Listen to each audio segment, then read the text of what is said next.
anak-anak, mari belajar bersama di kelas 4, bab 1 sudah besar, tema aku.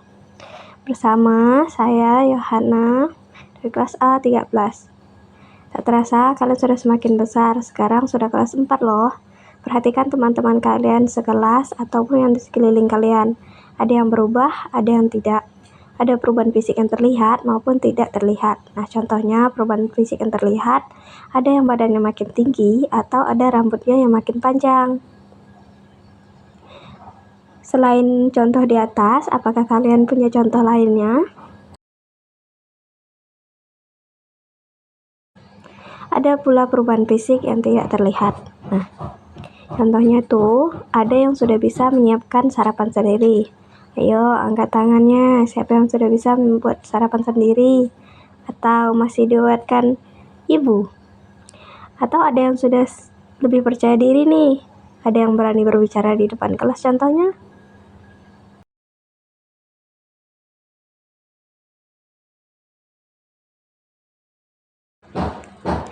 Sekarang, mari kita belajar membaca.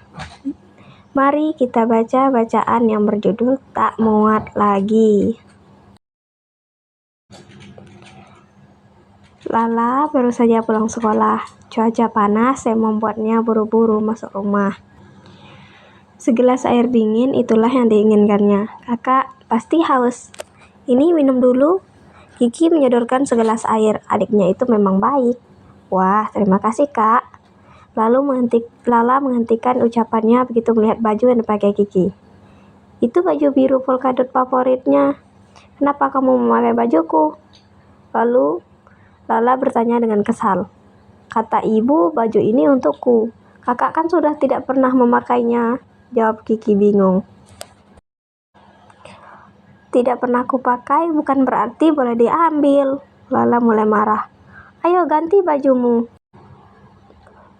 Tapi baju ini pas untukku, Kiki mengelak. Pasti sudah kekecilan untuk kakak Lala.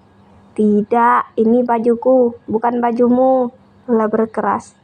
Akhirnya Kiki mengalah, lalu Lala mengambil kembali bajunya. Langsung saja Lala ke kamar mengganti pakaian. Kiki mengikutinya.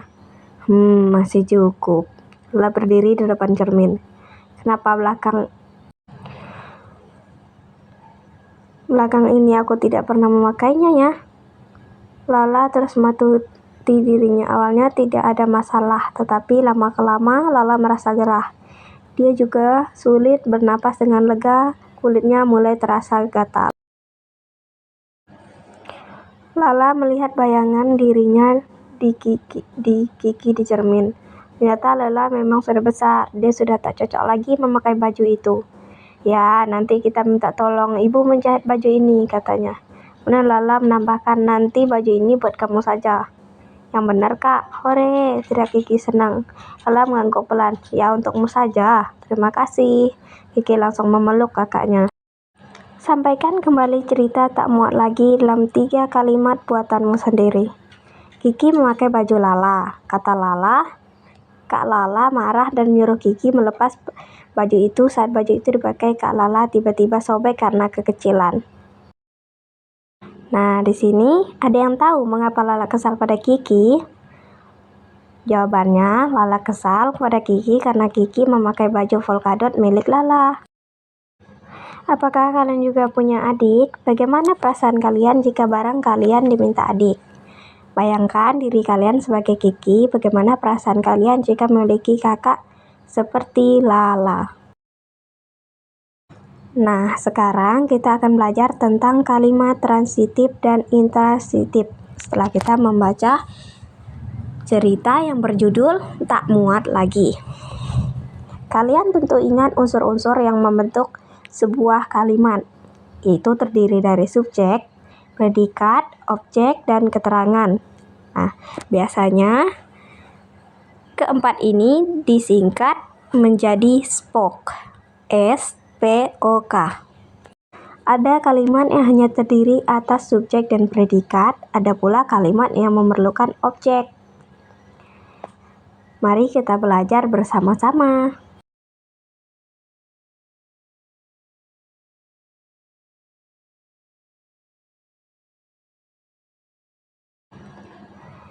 Subjek atau yang disingkat dengan S, orang yang melakukan pekerjaan tertentu dalam kalimat. Predikat atau yang disingkat dengan P, unsur kalimat dalam bentuk tindakan yang dilakukan oleh subjek dalam kalimat.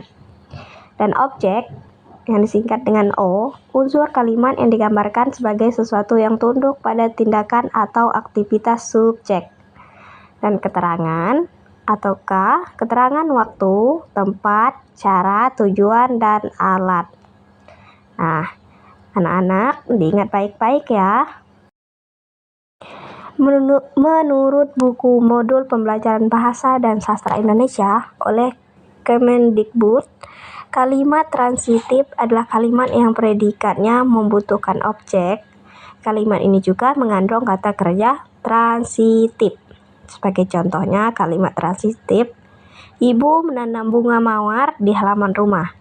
Ibu merupakan subjek, menanam merupakan predikat, bunga mawar merupakan objek, dan di halaman rumah merupakan keterangan.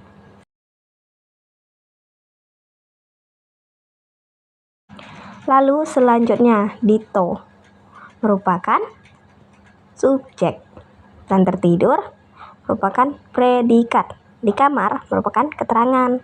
Kenapa Dito dikatakan subjek? Karena Dito merupakan orang, sedangkan tertidur merupakan aktivitas. Lalu di kamar itu merupakan tempat.